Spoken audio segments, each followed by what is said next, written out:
don't squeeze, pull. That is the most important ergonomics principle on guitar that nobody ever talks about. Like, no one hardly ever talks about it. I hear people hint at it, like, oh, there's weight in your hand, use the weight of your hand, but that's not being specific enough. People don't know what that means. It's so simple. You got a chord, right? Like E chord here, right? Or C chord.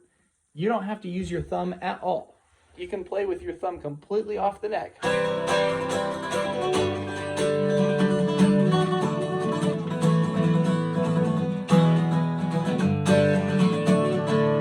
Now, right now, if I take this arm off the guitar, it's gonna fly that way. Woo! Because I'm pulling the guitar and then it's going this way, and then I push it back with that arm. And if you just do both at the same time, ever so slightly, it takes so little effort to push chords down. Why is this important? Okay, so I went to my first Irish jam session recently, and it was so much fun. We were playing Irish standards, the few that I knew, and then I just had to learn the rest by ear in the moment. So, let's say we're doing Drowsy Maggie,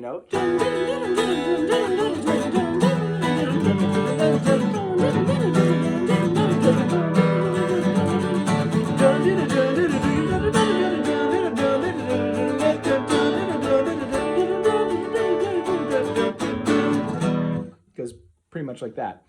So you're going over and over on these tunes, right? Going around doing all these changes. Same thing with bluegrass jams and such, holding chords for a long time. And I was playing on a folk guitar with really light gauge strings, and I was struggling. And you could barely hear the thing cutting through, So really, I needed like my loud dreadnought here with medium gauge 13 to 56 strings, nice and loud, right?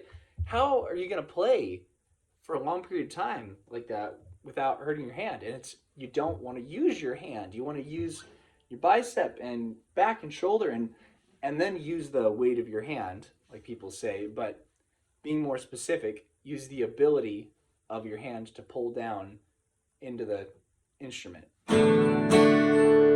And so you have to exaggerate the principle at first, but it really works. And where I got this was from Pepe Romero. I didn't get to take a lesson with him, but one of my previous instructors did.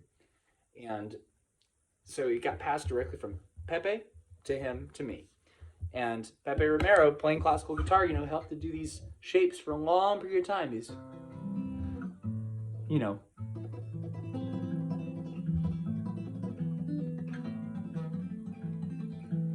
hold these shapes for long periods of time in classical guitar. Sometimes big stretches, when they, Now, if he was just squeezing, using this motion to hold those shapes, no way that he's going to be able to hold those and sustain those. And people get away with abusing their good genetics when they have really strong hands or just really healthy joints and tendons, and they'll play guitar fantastically incorrectly with bad technique, squeezing all the time for decades, and then they'll teach their students to play that way. Squeeze, get stronger hands, squeeze, and it's like, that is completely wrong. And just because it can be done doesn't mean it should be done. It's completely unnecessary. You should learn how to pull into the instrument with just the pulling motion. I can play my scales like that. Check it out. I can look, no thumb.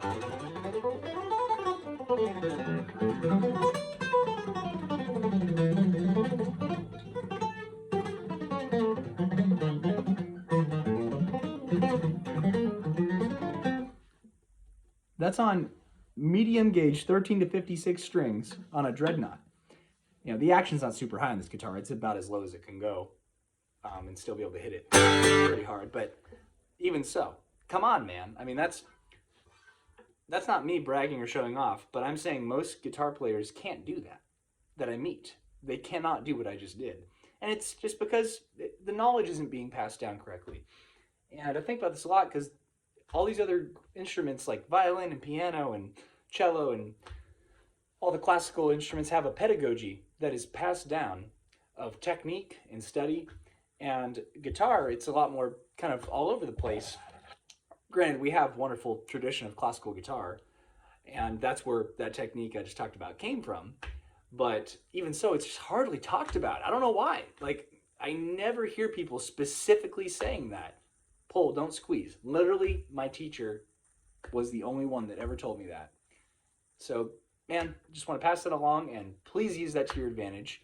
Once you learn how to do that, relearn it, exaggerate that to learn the principle, then you rest your thumb gently and, apply a tiny bit of squeezing type pressure when you're switching chords and such, but you want to minimize it as much as possible. That's the principle. Have fun. I should play a song, and you can see that it's going to be a live take too, so I'm just going to leave in any mistakes, even if they're terrible. But let's try playing a little bit of Salt Creek like that.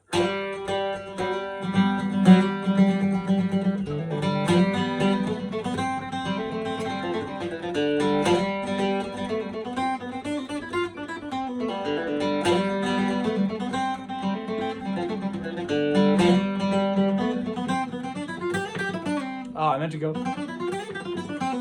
That's the fingering I'm working on. It's good.